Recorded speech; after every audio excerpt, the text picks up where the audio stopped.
Hey guys, VR Nosy here. Haven't made a video in a little bit. A lot of that is due to the COVID-19 stuff going on kind of worldwide right now. But I wanted to do another video. And today I have a friend of mine, Dalton, here with me. Dalton is a competitive Pancake gamer. And I've showed him a little bit of VR. He likes it, but he don't think he could really see himself getting into VR every day. And so what I wanted to do today is kind of just talk to him and find out what it would take as a whole to get him into an Oculus Quest or any VR headset really, what the differences would be. So Dalton, tell me if you can a little bit about like what you look for in a video game and what you like in video games. Okay, so what I like in video games is, as younger, I was more into the first-person shooter genre. And so I played a lot of COD, played a lot of Halo, and I really enjoyed those genres when I was younger. But as I've grown older, I've kind of drawn towards Nintendo games. So I like party games, I like casual games, and I also, as you said, competitively, I play Super Smash Bros. Ultimate competitively, and I look for games that have a skill gap. And so I feel like that's something that VR doesn't really accomplish at the current moment. I feel right now, to myself, that VR has that same feeling as whenever I was 5 and I got a Sega Genesis, where I'm like, this is cool, this is new. But then after the next thing came out, I kind of ditched that Sega Genesis. And so I kind of don't see a long-term future for myself in VR. So I agree and I disagree on one point, and I agree on one point and disagree on the other. So I agree on the point that, for you said it was like kind of like opening that Sega Genesis. And for me, it's really like, I remember when I was a kid sitting, at the Christmas tree and unwrapping the gift, and I had that first Nintendo 64. Mm-hmm. And that was really like a wow moment because it was a game changer in the gaming industry and the type of games that we could play. Before that, everything was just so 2D. This was 3D. It was cool. Nothing like it had really ever been around. And so, you had the Dreamcast come along not too long after that, but the Nintendo 64 was really like a benchmark in the gaming industry, and if you compare it to today's consoles, and a lot of the people that are out there gaming today, the Nintendo 64 is probably not their choice of gaming console, but in its time, it was the apex of the gaming consoles. And, I think, like, to me, the Oculus Quest really is the Nintendo 64 of today's generation. Is that the Quest? This is the Quest right here. Let me see that. And so, now I do have mine modified a little bit. The earbuds don't come on it. That is actually about $170 earbuds. Those are the Montycat sound kit for the Oculus Quest. I also have a battery pack from VR Energy on there, and I also have another piece here that covers the head strap, which I actually want to do a review on later because I'm really loving this piece here, and I just haven't had the time to actually sit down and review this. But this is the Oculus Quest. It is a standalone device, so you don't need a computer. But the very cool thing about it is that you can hook it up to a computer if you want. Okay.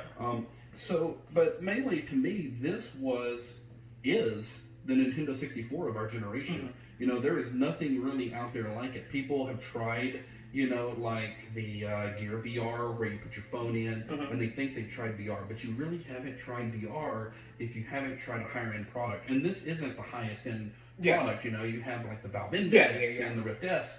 But really, when you hook this up to a computer, you're getting very close to a similar experience that you would get from any PC VR headset. So one of my biggest concerns is you're saying that this is a standalone headset and it goes into the computer. So my biggest concern as someone who desires to play games against other people that require skill levels, is there latency that occurs between the link? Is there a little bit of input? To me, I would say no, none at all. So there's two ways to play over PC with your Oculus Quest.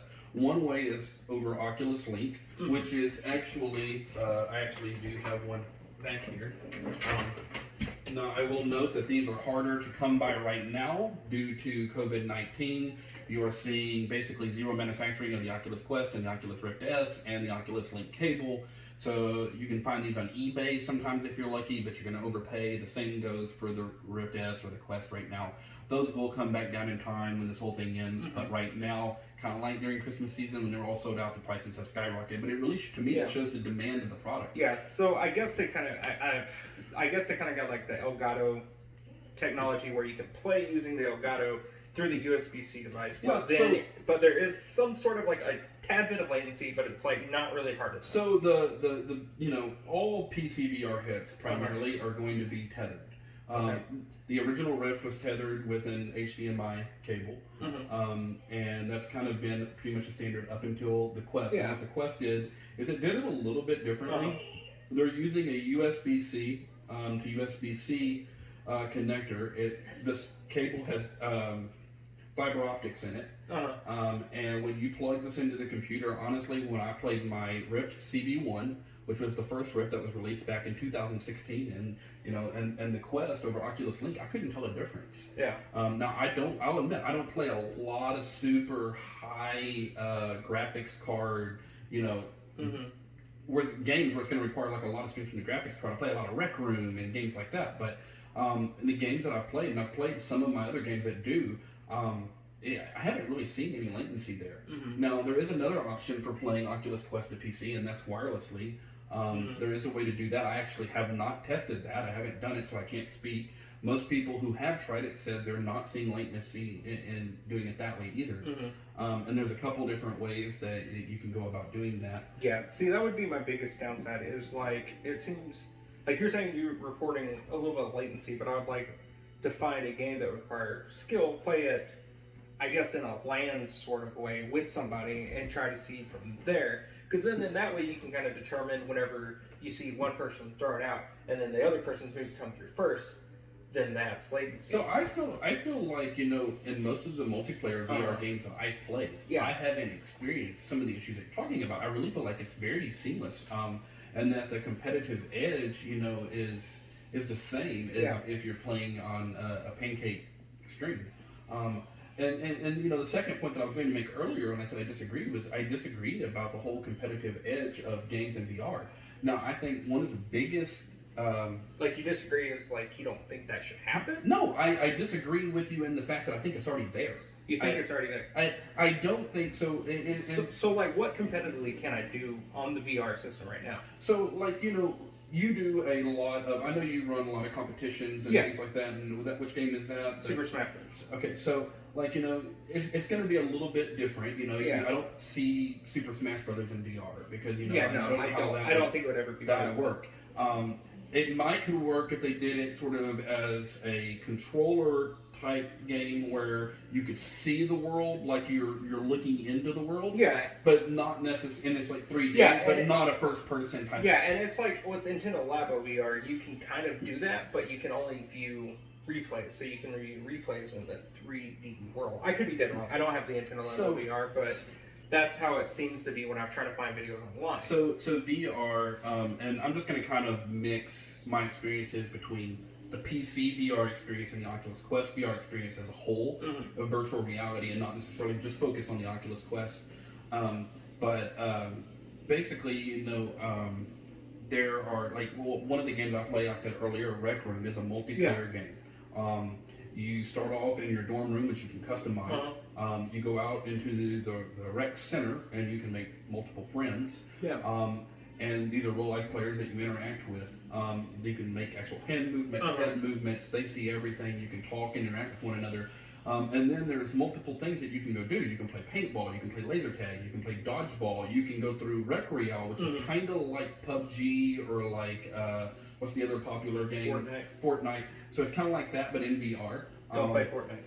And then they also have quests that you can go on, which are sort of like, they have a laser quest where you're shooting robots, and you're as a team of 3 or 4 people, you're going through and you're trying to compete levels. There's usually like 10 levels, and you try to compete all the levels together, and then you have to fight a big boss. And there's another one with swords. And so those, I feel like, they're very interactive. You're moving around, but you're working as a team with other players. And a lot of them, especially Out of All Skulls, which is like a pirate type game, it really requires strategy. You can't, if you're really trying to get like the high rank, like the S rank. Strategy is one thing, but where the skill, and let me just kind of elaborate on that. So it's like you go to a Street Fighter cabinet and you see two kids and they're just swinging the Joy-Con, pressing, attacking, kicking.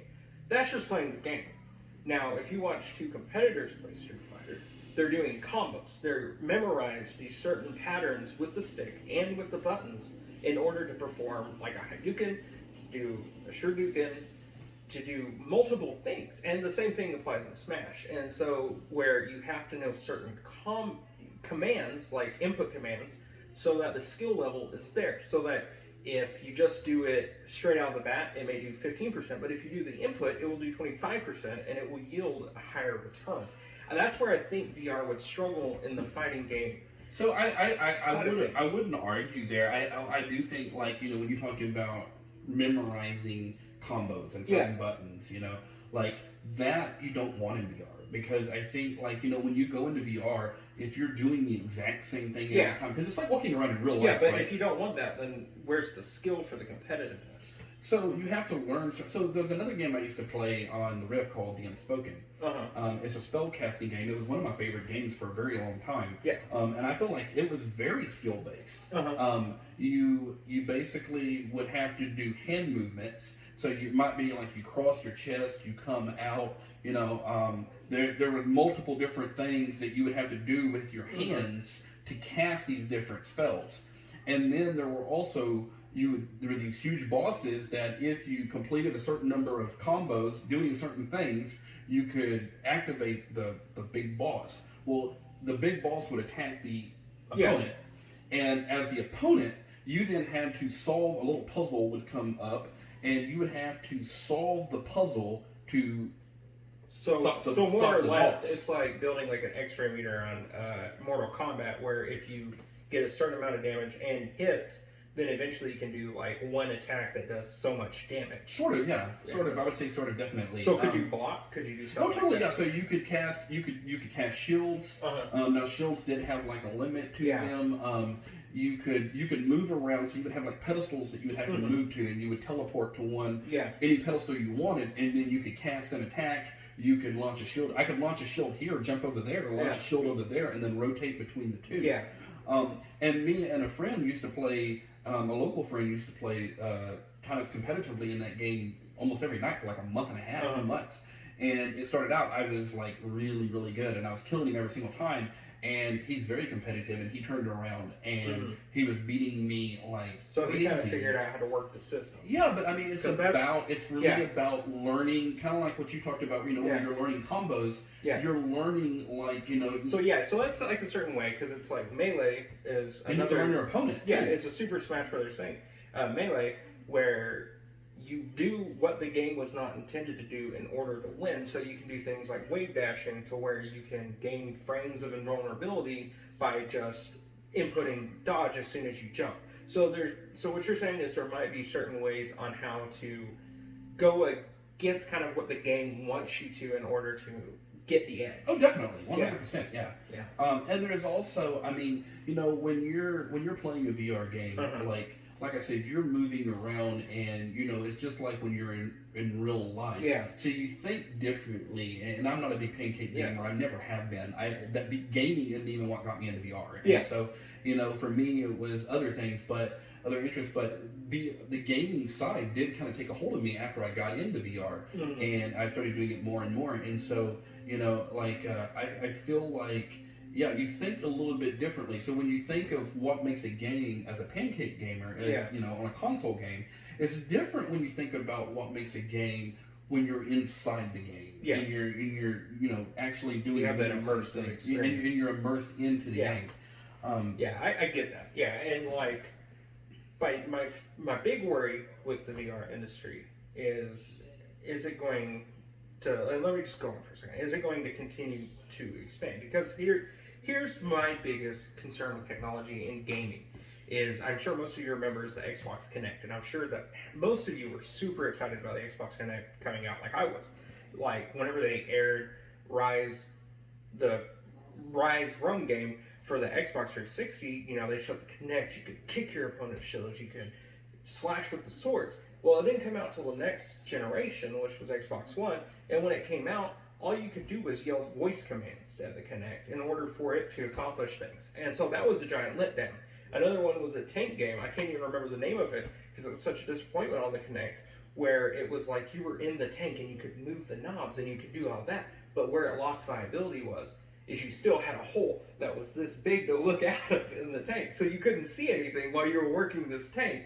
You had to stop, look through the hole, then go back, make the adjustments. So VR does do a really good job. Now, I will say, one of my complaints from the very get-go, and this is kind of off base, but one of my biggest complaints with VR from the very get-go is that the field of view is it's not small, but it's not the same as real life, right? Yeah. And so a lot of times I did feel like I was sort of looking through a pair of binoculars when I was in VR. I do think the Oculus Quest is a little bit better than the original Rift. Now, that being said, I'm using the Face Villus foam, which I've talked about in other videos. I don't think it's available right now due to the COVID-19, but it, to me, increased the field of view on my headset. I rarely use anything else. Yeah. And I absolutely love this faceplate because it does increase that field of view. So there are options out there as far as the headset and getting you a better field of view. But it's not native. It's not native necessarily. And it depends on the headset you go with. Yeah. If you go with the Valve Index, I mean, you're talking, I think, like 120 field of view or something. It's a way bigger than this. Yeah, and so like my major concerns too, looking at the headset, is you said that these headphones are third party. They are. Yes. So where does the sound originally come from? Does it come from a speaker? Is that what the top part is? So I tell you what, I want to get to this, but let me back up and finish answering the point that you were talking about earlier in terms of games. Yeah. And so with the games itself, I've played tank games. I actually have one or two. I haven't played them in a long time. But I didn't have that issue that you were talking about. Now, what is cool is that, if you want to lean forward, it's like you're leaning forward. It's you got to think like if you're in real life, right? If you're sitting in your car and you can't, you're trying to figure out if you can change lanes. And you look in your mirror, but you got a blind spot. What are you going to do? You're going to probably turn around real quick and look with your head and see if there's a car coming. Or you're going to lean over to try and look in your mirror better, right? That's what you're going to have to do in VR. Right, and so depending on what kind of vehicle you may be in, if you're going to feel like you're actually sitting in that vehicle, and you're actually going to have to sit and lean forward and look around just like you would in real life. So unlike a video game where a Pancake video game where you're just going to have this hole and that's all you can see because you can't lean forward, right? Yeah. In this case, you would be able to. You would be able to lean forward, look around, just like you would in real life, and make those judgment calls. So I don't think you would have to worry about that part of things any more than you would like in real life. Yeah. And as far as I'm trying to remember the other point that you made, but as far as like sword fighting and games like that, like there's a game. I honestly I'm drawing a blank. It's a PC game, VR game. But it's a sword fighting game, and there's multiple different weapons that you can pick up. I would say it's very realistic in terms of, like the weight of the sword, dropping the sword, falling to the ground, swinging things around, and you can just kind of slice and slash, and it's very realistic in terms of the actual gameplay. The downside is it's not multiplayer, or at least it wasn't the last time I tried it. Yeah. It did feel very realistic, and you mentioned something about picking up weapons and things like that. And it does feel very natural when you're holding the controllers, and you feel like you're actually holding a sword. Yeah. You're not just got your hand out here empty-handed. You're actually holding something. And so I feel like, to me, like, when you're in the game, it feels like you're actually holding a sword. Now, you're not going to feel the weight from it, but if the game, physics are good, it's going to feel realistic. Okay, so, let me just kind of go off the side a little bit. So, you said you're holding the sword. So, it was like, on the Wii, you had the Wiimote, and that was essentially your sword. So, whenever you played, let's say a Star Wars game, I can't even remember any sword fighting games, and you played that, it was like you're in the game with the sword. But you're saying you want that full... Well, yeah, because...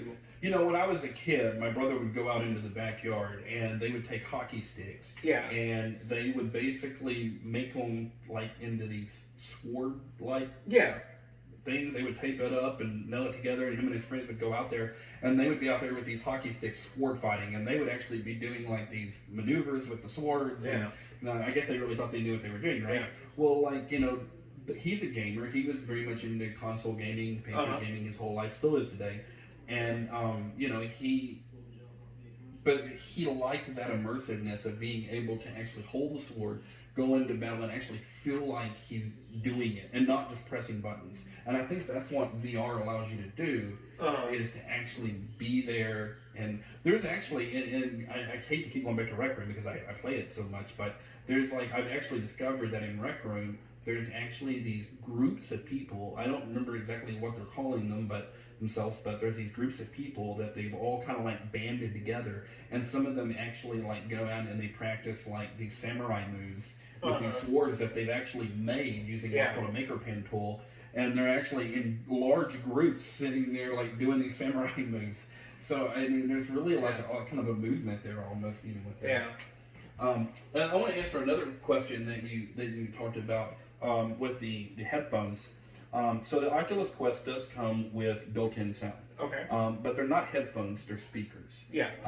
And the Oculus Rift CV1, which was the original Rift back in 2016, did come with built-in headphones. Okay. It was praised for it. It was, a lot of people were really let down that they did not include headphones.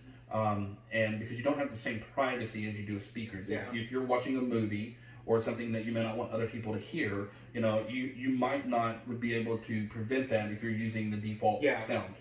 And thinking back, I'm starting to wonder now really if a lot of that was maybe because they expected what we've seen with the Oculus Quest. In all honesty, when I got into VR, it was all adults because you had to have a $1,200 PC. You had to spend $700 on an Oculus Rift. So you didn't see kids in VR. You didn't see kids in the Rec Room, right? And then PSVR came along, and all of a sudden you saw a lot more kids coming into games. Yeah. And then Oculus Quest came along, and boom, you can't even go into a multiplayer lobby anymore without hearing a screeching kid somewhere or being multiple kids around. And so, I've kind of just adapted to that, but it's, when I started playing, it was all adults. And I'm starting to wonder now if the reason they did the speakers on this maybe is because they expected for there to be a larger amount of 18 and below. They recommend that you be at least 13, but I'm in a lot of Facebook groups and I see people for Oculus Quest, and I see people saying all the time that they're letting their 6-year-old, their 7-year-old play VR. And there's a lot of people out there that say you shouldn't do that because I would agree it's not right for your eyes. I don't agree with it either, but I'm not going to tell anybody what they should or shouldn't do. And so like my major concern too is we're talking about so getting offside, we talked about technical limitations. Is what does the company expect from you? So you've been talking about an immersive experience.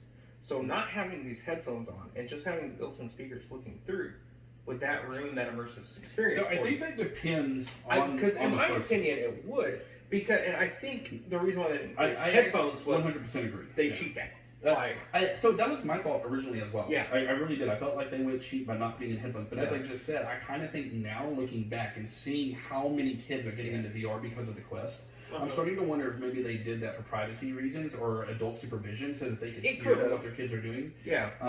But, I spent a lot of money on my headphones because I wanted the highest quality and whatnot. But honestly, there's a lot of solutions out there. There are cheaper solutions. Oculus themselves have, just the not over the ear, but just a little earbud headphones that are $50 that you can pick up for the Oculus Quest. So there are, solutions out there that are less expensive. Yeah.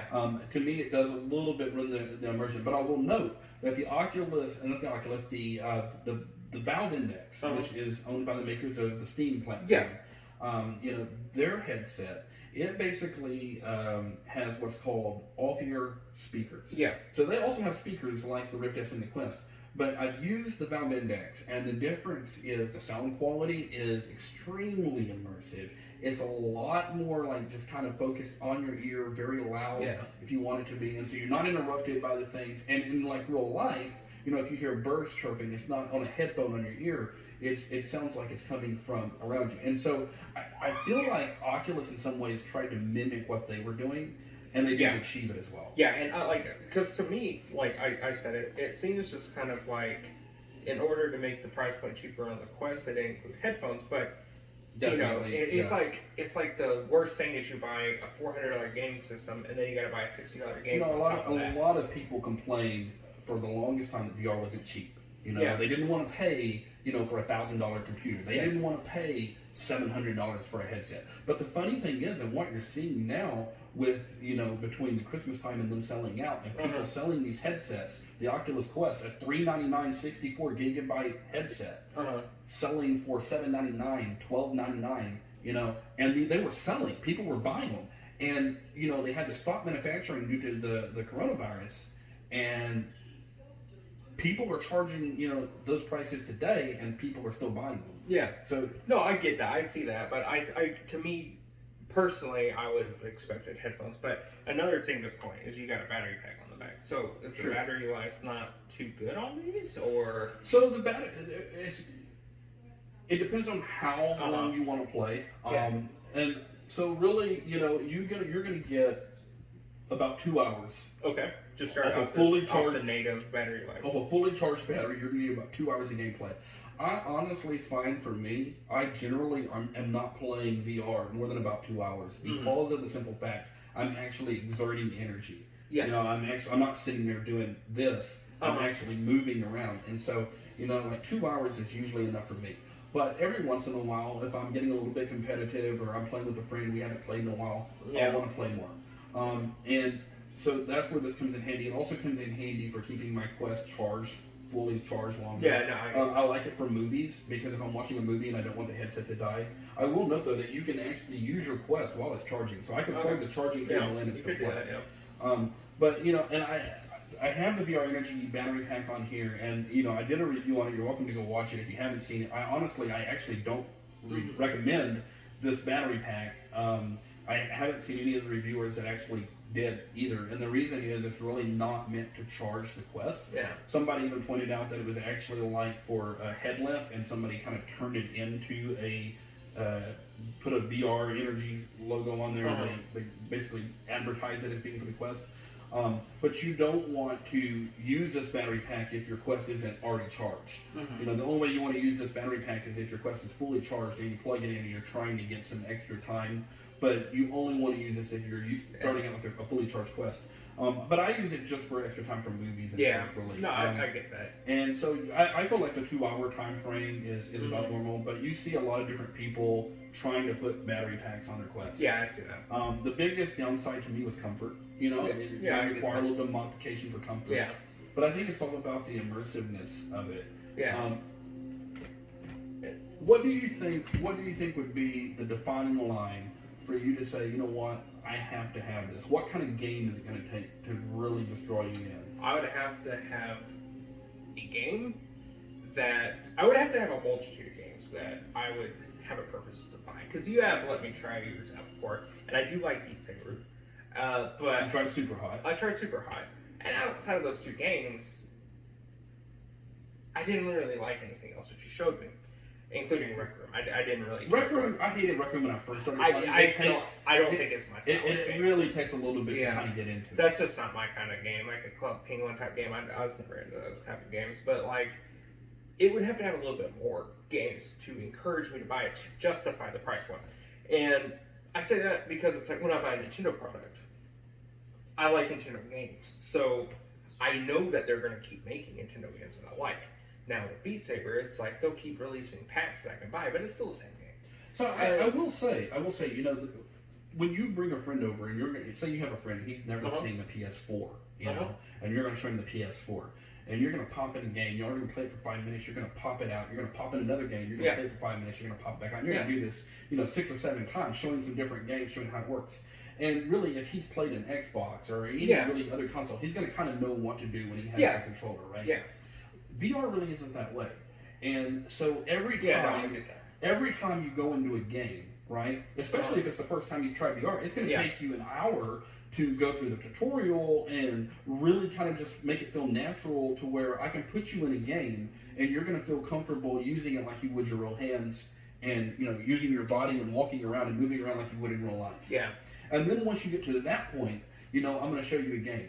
But then you're going to have to learn how to function in that game. Yeah. You know, if you're playing a shooter game, for example, right? You're going to have to learn, do I holster my weapon here? Do I just pick it up and shoot? Or do I have to actually load it, you know? Yeah. And how do I load it? And you're doing these things, you know, like you would do in real life, and chambering around and whatnot in some games. And so, you know, like you have to learn what to do. Yeah, no, I get that. And so it takes a longer amount of time. So I only really had time to show you, you know, a few different broad category style games. And so, you know, I think like if you really got into the multitude of games that are on PC versus just the Quest. Yeah. But even on the Quest, if you saw the multitude of games, I think you would find that, you know, there is more than just Beat Saber and Super Hot. And essentially, a lot of my discomfort too is I'm just not super into first person games anymore. I'm more or less like a third person style game where you can still see the character, you can still kind of observe what they're doing.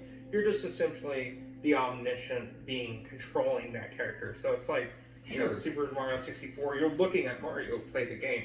At Smash, you're looking at the whole stage. So we have games like that in VR. We totally do. There, you know, one of the ones, there's actually one, I'm drawing a blank, a little mouse that runs around, and it's a really popular game. It's very similar to what you're talking about. There's a few other ones like that. I actually have a full RPG game that I've played maybe a few times that's very similar to that, that uses the Xbox controller. But you're watching the character run and play in front of you. Yeah, something like that would more or less interest me more, just because that's kind of a traditional game that I like to play. But yeah, and so what I want to do is I want to challenge all my viewers to, I want you to, you know, talk about or think of some games based off of what he's saying that I can put him in. And, you know, I have a lot of VR games. I don't know if I'll have all of the games you guys will name off, but name some games. And what I want to do is, if I can, have you come back and let me try the games that they're telling me about and see if, you know, those games make an impact on you or maybe change your mind a little bit about VR. Now, and aside from, you know, you said maybe I don't want a first-person game. What kind of games are you into? Because, you know, you have strategy, you have RPG. I like strategy. Like Total War is one of my favorite franchises. I also like Mario type games, like platformers and stuff like that. But yeah, I'd be totally down to do that. And let me put this out. I think that if you're not subscribed, you obviously should subscribe to VR Nosy. It'll teach you the ways of the VR master. And also, if this video gets 1 like, he will release a video of me playing VR. If this gets 20 likes, he will reveal why his name is VR Nosy. And if this gets 40 likes, he's going to play me in Smash. I will do that. I want to say, I just have to put this out there, and I am not good at Smash. Okay. But let me tell you, he's going to tell us it was a V3 person. My very first Smash game, right? I went against him and one of his other Pancake gamer friends, and I beat them both in my first match. Yeah, so he just went Samus, and he just kept forward airing, and he forward aired his death twice. And then just came back and smash attack once. Sore loser. Loser. Because me and the other guy were like, we'll worry about this guy at the end, and then we'll kill him. And the whole time, he was just sitting there, forward airing in a circle. Winner, winner, chicken dinner.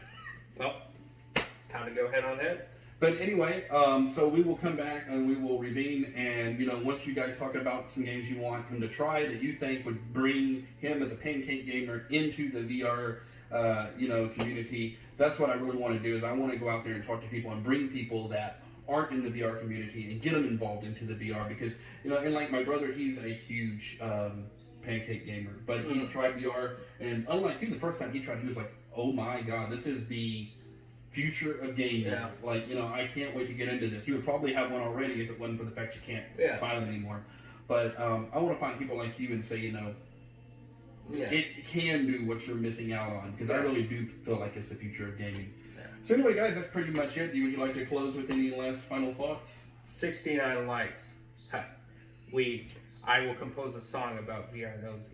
Alright, guys, please get me that 69 likes, because I want that song. I'm going to hold you to that. Alright. I'm going to look for that. Maybe it'll become my intro. Who knows? Yeah. Anyway, guys, until next time, this is VR Nosy. This is Dalton, and he'll be back around.